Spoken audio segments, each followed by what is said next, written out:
வேதனை மேலும் வேதனை தருவதும் வேலையானதோ உறவின்றி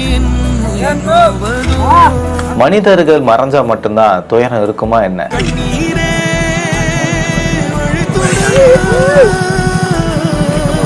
பல பறவைகளுடைய இல்லமா இருந்த இந்த மரம் இப்போ இதுக்கப்புறம் இல்லையேன்ற வேதனை இணையத்துல பேசும் பொருளா இருக்கு.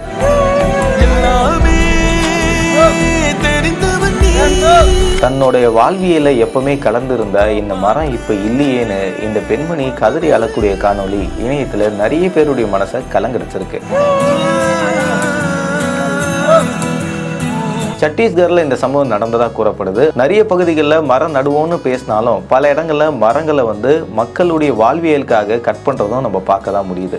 இந்த மரம் வெட்டப்பட்டு பெண் கதறி அழக்கூடிய இந்த காணொலியை கிரின் ரிஜிஜு அப்படின்னு அழைக்கப்படுற மத்திய அமைச்சர் அவர்கள் தன்னுடைய சமூக வலைதளங்களை பதிவிட்டிருக்காரு. 20 ஆண்டுகள் முன்னாடி வளர்த்த இந்த மரம் இப்போ இல்ல, அதனால ஒரு பெண்மணி கதறி அழுவுறது கலங்கடிக்குதுன்னு அவர் கேப்ஷனும் போட்டிருக்காரு. இந்த வீடியோ பார்க்கும்போது உங்களுக்கு என்ன தோணுதுன்றத தினேஷாக என் கூட கமெண்ட்ல தெரிவிங்க.